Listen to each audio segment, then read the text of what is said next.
Well, it's been a year and a half since the last video, and we've done a lot with the house. Still not close to done, but I thought I'd show off finally like where we're at. So we'll start with the basement.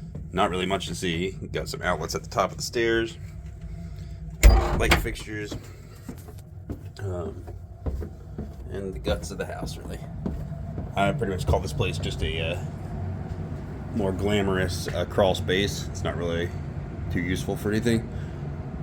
Over here, we got the mana block in place for all the water, and there's home runs for each room.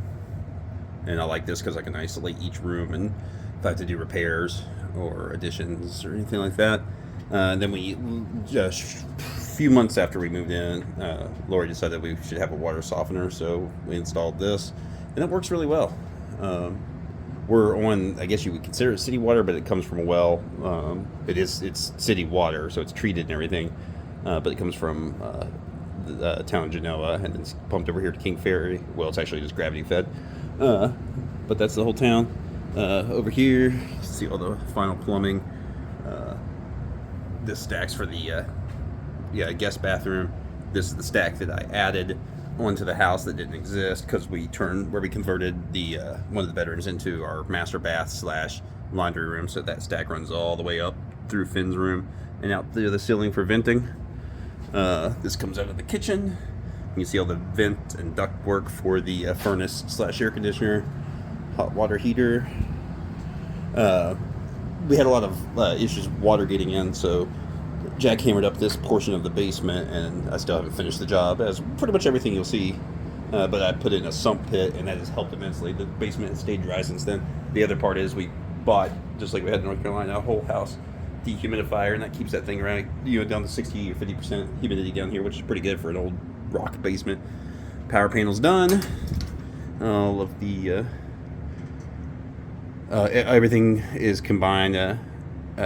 Arc and ground fault, and then I put in a whole house surge protector. For the sump, we piped it out, and then we rented a ditch witch and ran it all the way down to the creek, and that's how we get rid of all the water that goes in. It really just comes in from this side, but it used to fill up the entire basement. Like, we'd have standing water clear back to where I'm standing, but now that's resolved. You got part of the run coming from the half bath. The half bath's the only bathroom that hasn't been touched yet, because I still have to replace the floor where the toilet goes, so I have to crawl back into the cistern and shore that up. That'll be one of the first warm weather projects. So then we'll have 4 bathrooms. That's pretty much the basement. Put this filtration on just the kitchen water, so that way the water we drink out of our fridge is kind of double filtered, plus ran through the softener. That's just a nice addition to have in there. Additionally, because I didn't realize it, but with softeners you don't want to water your plants with that because of the extra salt and the minerals that are taken out. So what I did is I broke off from the main and ran a switch, and so I ran a spigot out that side and over there, and that's what we use for watering all our outdoor plants. And then I also, for the winter, I ran just a temporary, eventually I'll make this nicer, but for now it's just a pipe running up to the top of the stairs so Lori can water her house plants with the same non-softened water. And I think that's it for the basement.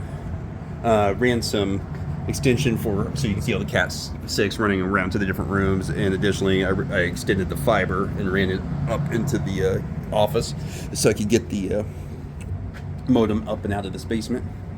That's it for the basement.